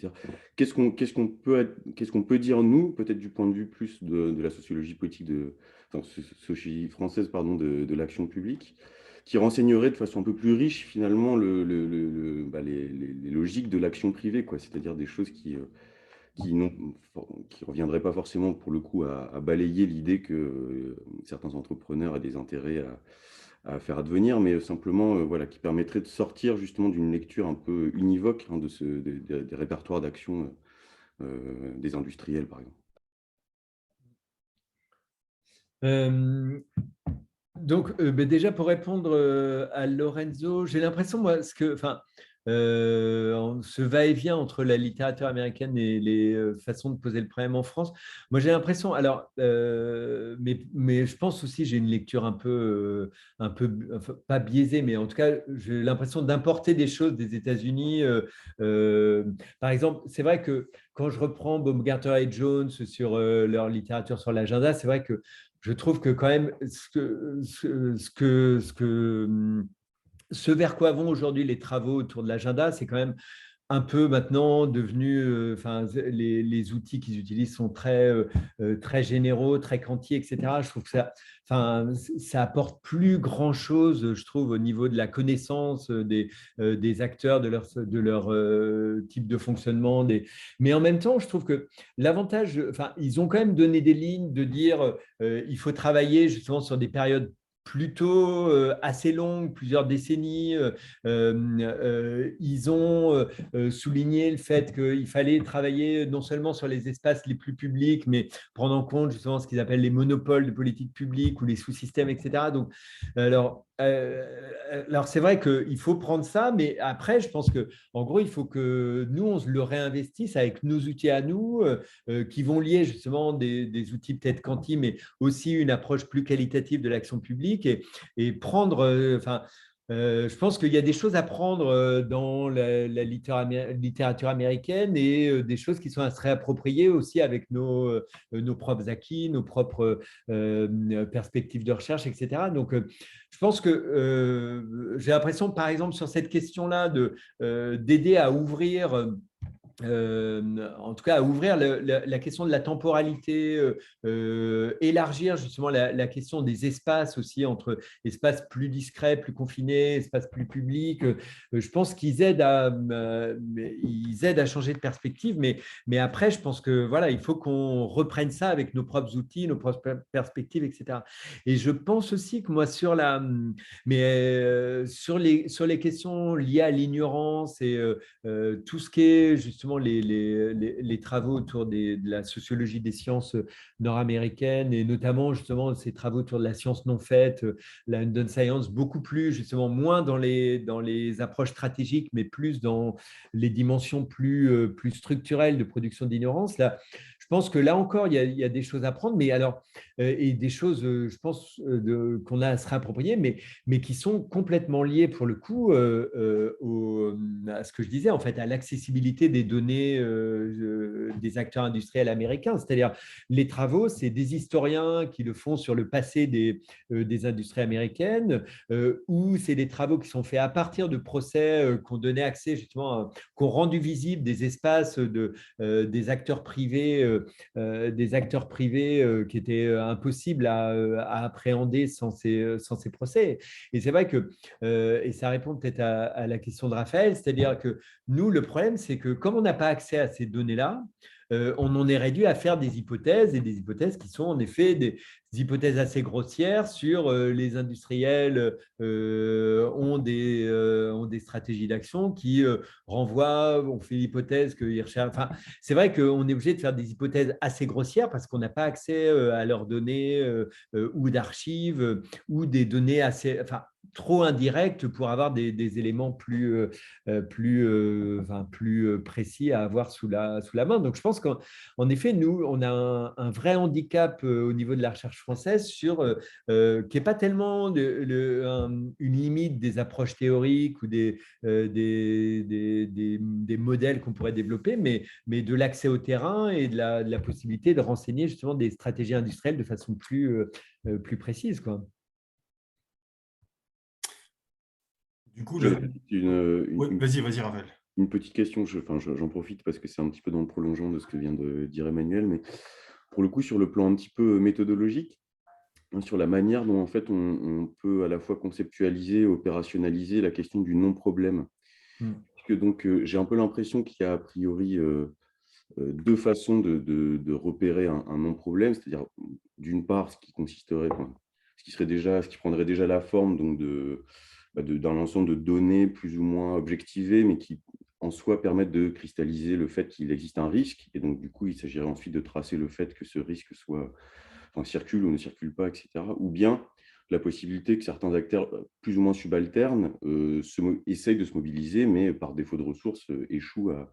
Mais qu'en est-il en fait des non-problèmes absolus? C'est-à-dire, est-ce que du coup, il revient uniquement au chercheur de qualifier de lui-même en fait ce qui relève d'un problème non public, ou comment empiriquement on travaille? Et question un petit peu dans le prolongement, quid par exemple de la possibilité ou pas, hein, je ne sais pas du tout si, mais de mobiliser des analyses contrefactuelles, ou en tout cas de s'inspirer un peu de ce type d'approche qui cherche à opérationnaliser la question du possible non advenu. Non, je pense qu'en effet, ça c'est une vraie question et je pense que c'est une des raisons pour laquelle justement ces réflexions autour des non-décisions étaient restées un peu à l'état d'hypothèses et de pistes théoriques ouvertes dans les années 60-70. C'est vrai qu'il y a une vraie difficulté à comment définir les non-problèmes. Donc, c'est vrai, soit on le fait à partir justement de différentes étapes d'un même problème et avec la perspective d'un problème qui explose, on peut retirer les fils vers des problèmes qui n'existent pas, etc. Donc, il y a différentes stratégies de contournement, mais en effet, la question elle reste entière. Et je pense que moi, c'est ce que je plaide dans le bouquin, c'est-à-dire en effet, le truc, c'est en effet de s'autoriser à imaginer à imaginer ce qui se passerait si, et en effet, voir ce que ça donne, s'autoriser à se dire, ben, si on considère que cette question-là pourrait être problématique, à ce moment-là, qu'est-ce que ça implique, etc. Et je pense que oui, moi, je me dis de plus en plus qu'on peut se donner le droit de faire ça sous certaines conditions, quoi, et qu'on peut le faire à condition de rendre explicite justement cette question-là. Je pense que on peut, enfin, moi, je pense que même on a intérêt à se donner le droit de s'ouvrir cette capacité à être un peu imaginatif d'un point de vue de la sociologie, quoi. Clémentine et puis Ève. Oui, je voulais un peu juste continuer cette conversation. Du coup, on parle beaucoup des stratégies d'ignorance qui émanent des gros groupes industriels ou des gros acteurs privés. Mais quid des stratégies d'ignorance qui émanent de la société civile ou des groupes subalternes ou des communautés un peu marginales ou vulnérables? Par exemple, moi, je pense pour ma thèse, je sais il y a des vignerons nature qui profitent de la non-institutionnalisation de la notion pour se permettre d'être créatif, pour se permettre de jouer un peu avec les régulations en place. Mais sur un sujet complètement différent, on peut penser aux migrants et à des choix de rester invisibles pour accéder à certaines ressources dans la société, et donc du coup d'être un peu sous le radar des autorités. Et voilà, donc les stratégies d'ignorance qui viennent de la société civile ou d'autres acteurs que ces gros groupes privés ou industriels dont on parle. Ou même des mouvements sociaux dits progressistes, notamment à gauche du champ politique, et éviter que les partis politiques de gauche émergent un scandale sexuel, je pense au Vert, je pense à d'autres, c'est le même type de processus. Ouais, non, c'est sûr. Ouais. Je pense que ça fait partie des chantiers à soit ouvrir, soit prolonger. Ouais. Alors moi, oui. J'avais gardé mon souvenir. Oui, moi, je voulais juste rebondir sur cette question qui était juste posée avant, sur l'identification des non-problèmes. Et donc, tu disais, bon, ben, il faut s'autoriser à imaginer comment ça pourrait être autrement, etc. Je me demande si c'est… je pense qu'il y a quand même des stratégies. Je suis tout à fait d'accord sur le fait que tout ça, ça devrait nous inviter à avoir des stratégies, à repenser collectivement notre rôle de chercheur dans la société et une façon d'avoir une plus grande influence peut-être sur les choses, je ne sais pas. Mais je pense qu'il faut poser la question plus loin. C'est-à-dire que j'ai eu à plusieurs occasions l'opportunité de discuter avec Nathalie Jass en particulier de ces questions-là, puisqu'elle a rejoint mon unité CIRAD à Moïsa, là. Et en fait, une solution peut-être, et elle insiste énormément là-dessus autour de la question des pesticides, parce qu'on peut les imaginer, mais il y a aussi des faits. Et il y a des faits qui sont établis par d'autres disciplines et insister sur plus systématiquement sortir de nos disciplines de la science politique ou de la sociologie uniquement et travailler dans des collectifs interdisciplinaires et systématiquement monter des projets où il y a une réflexion sociale, mais qui est directement articulée à des collectifs de chercheurs plus socio-techniques, on va dire, enfin techniques, ou des agronomes en l'occurrence, ou des généticiens, ou de je ne sais quoi, mais qui permet de mieux poser les questions, je pense, franchement, et de mieux s'articuler. Alors, il y a aussi, évidemment, comme tu le disais, l'articulation avec d'autres acteurs de la société civile que la seule collectivité scientifique. Mais je pense que ça c'est super, super important et super vrai. En tout cas, c'est ce de quoi je suis convaincue. Mais cette question de se forcer, parce que ce n'est pas facile et ça demande une énergie assez importante à monter systématiquement des projets qui associent des disciplines différentes et en particulier les disciplines biotechniques sur nos types de sujets, mais j'imagine sur d'autres sujets, ça peut être d'autres choses, enfin, ou de la physique ou je ne sais quoi, hein, en fonction des questions, mais je pense que ça, c'est vraiment important et qu'il faut trouver des moyens de construire ces réflexions. Alors, je ne sais pas où on va les construire, hein, parce que quand on regarde l'évolution des politiques, que ce soit CNRS ou quoi, on se dit que tout est fait aussi pour empêcher les chercheurs d'aller dans ce sens-là. Mais voilà, je me demandais ce que tu en pensais. Emmanuel, est-ce que tu veux réagir tout de suite ou est-ce qu'on donne la parole à Paolo, mais c'est vraiment comme tu veux. Non, mais je pense, je suis assez d'accord hein, sur le fait qu'il faut trouver des ponts. Après, c'est toujours la difficulté. Je pense qu'il faut que les sciences sociales, on arrive à garder justement notre… parce que souvent, dans ces dispositifs, avec les autres disciplines scientifiques, on est souvent ramené à des positions un peu subalternes sur la perception des risques, sur des questions un peu… Ah oui, bien sûr. Et donc, ouais, non, mais je pense, mais si on y arrive, il y a un vrai enjeu à faire ça. Ouais. Ça, je suis oui, assez… mais il faut sortir parce que c'est sûr que moi, par exemple, au CIRAD, je le vois systématiquement, c'est-à-dire que les agronomes ou les électriciens ou les vétérinaires, ils veulent avoir des sciences sociales pour essayer d'élucider les questions d'acceptabilité sociale ou des choses comme ça. À l'INRAE, on est en plein dans ces problèmes-là en interne autour de ces questions-là. Mais l'enjeu, vraiment, ça doit aussi venir de nous plutôt que d'être alpagué par eux pour avoir une forme de légitimité en utilisant les sciences sociales, de construire, nous, activement, notre implication et l'invitation de collègues du côté des sciences biotechniques. Quoi. Non, tout à fait. Paolo. Oui, merci Guillaume. Moi, j'avais une remarque en fait ontologique et méthodologique sur les non-problèmes. Parce que j'avoue que quand j'ai lu le titre pour la première fois, La fabrique de non-problèmes, je me suis dit c'est sûrement les industries qui fabriquent des problèmes ad hoc pour détourner l'attention des citoyens par rapport à des véritables problèmes. Et en fait, bon, c'est assez clair rapidement que nos problèmes sont vraiment des problèmes, sauf qu'ils n'accèdent pas à l'agenda. Mais ontologiquement, en fait, il y a des véritables problèmes et leur absence est problématique, en fait. Concernant la méthodologie, alors, moi, j'ai étudié le terrain du risque chimique et là, un petit peu comme du risque nucléaire qui est soumis à des secrets défense, là, le risque industriel est soumis à un secret industriel.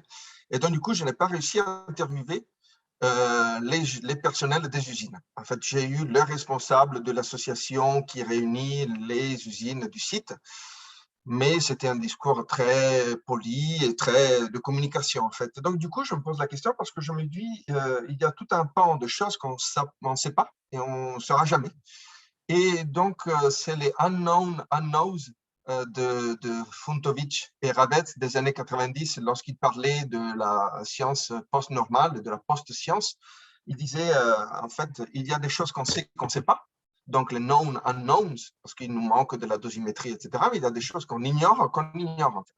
Et donc, du coup, quand on est des chercheurs, on est toujours confronté en sociologie à cette idée, au moins dans le risque, que finalement, on passe à côté de tout, parce qu'on passe des années à approfondir des sujets, et finalement, il y a les périmètres des usines qui sont complètement étanches, qu'on peut pas rentrer dedans. Et donc, du coup, on peut faire des hypothèses, des déductions, mais parfois elles sont grossières. Donc, on a un sentiment un petit peu de frustration concernant la méthode, donc du coup, de ce qui reste finalement submergé et qu'on verra jamais. Donc, on a toujours un doute. Est-ce que ce qu'on dit correspond effectivement à la réalité ou pas? Ça correspond à la visibilité, c'est-à-dire qu'on dit des choses qui sont probablement pertinentes pour ce qu'on voit, mais pas forcément par rapport à ce qu'on ne voit pas. Moi, j'avais une question pour Emmanuel concernant la chose suivante. Alors, je suis en train de rédiger mon HDR sur les risques industriels, donc du coup, sur des questions aussi des espaces confinés, avec un terrain en Italie où on voit la chose suivante. Les inspecteurs des installations classées se rapprochent des usines, donc les inspecteurs, les contrôleurs se rapprochent des contrôlés pour faire une innovation qui n'a pas d'équivalent en Europe, qui s'appelle CIMAGE. Donc, il y a les contrôleurs et les contrôlés, les secteurs publics et les secteurs privés, qui coopèrent et collaborent ensemble pour faire quelque chose qu'on voit nulle part ailleurs en Europe. Et de tout cela, les citoyens sont exclus, il n'y a pas de débat public, etc. Donc, pour moi, c'est un cas formidable d'espace confiné à bas bruit social, où il n'y a pas de débordement et où il y a donc la sociologie de l'action publique-privée, on est en plein dedans. Et c'est un exemple formidable de invisibilisation d'un certain nombre de choses, d'ignorance, puisque les choses ne sont pas visibles, mais le contraire de l'inaction, puisque pour le coup, là, il y a une innovation d'une action publique. Et donc, du coup, je me dis que ce n'est pas seulement la production de l'ignorance, puisque cette politique publique n'émerge pas finalement dans les médias ni est vue par les citoyens, mais de l'autre côté, je me dis, c'est un cas formidable aussi de production de connaissances. C'est-à-dire que l'industrie, d'un côté, et l'Agence régionale pour la protection de l'environnement, en l'occurrence, de l'autre, produisent un dispositif technologique incroyablement performant pour anticiper les crises et gérer les crises et anticiper les risques. Et donc, du coup, produisent des connaissances. Il y a des seuils, il y a des financements concernant des salles qui sont équipées ad hoc, il y a des capteurs, il y a des périmètres et il y a des lasers qui mesurent les polluants dans l'air. Et donc, je voudrais savoir, Emmanuel, si vous avez rencontré, on va dire, des cas comme ça, où on peut parler simultanément d'ignorance et d'invisibilité d'un côté, mais aussi d'extrême et pointue production de connaissances sur le même sujet, en fait. C'est-à-dire un sujet très innovant, comme action publique, très performant, qui produit de la connaissance et qui est soustraite à la visibilité des citoyens presque par peur d'être remise en question ou par manque de confiance et manque d'autoconfiance. Donc, du coup, est-ce que vous avez rencontré comme ça des choses empiriques, en fait, sur la connaissance et l'ignorance sur le même sujet? Souvent, en fait, c'est un peu ça. C'est-à-dire, quand on analyse les experts, quand ils produisent leurs valeurs limites, c'est vrai qu'à la fois, il y a quand même toute une série d'expériences ad hoc qui sont faites justement pour proposer des seuils, donc des expérimentations, etc. Et en même temps, c'est vrai que comme ça focalise l'attention sur ces niveaux un peu borderline, etc., ça évacue en fait tout un ensemble d'autres questionnements. Donc, c'est vrai que souvent, les deux processus vont de pair, quoi. À la fois, on produit des connaissances et en même temps, ça produit dans le même mouvement justement des aspects du problème qui sont évacués. Mais juste pour terminer sur ces questions aussi de problème, non-problème, je pense qu'en effet, moi, en fait, même si j'utilise le terme de non-problème, en fait, je pense qu'il faut plutôt penser en termes de continuum au final, entre justement une tension entre problème, non-problème, problème dans quel espace, face à quel public, etc. Donc, je pense qu'en gros, non-problème, ça aide à pointer des choses, mais je pense que d'un point de vue plus de recherche, je pense qu'il faut plus raisonner en termes de continuum si on veut des outils à mobiliser pour la recherche.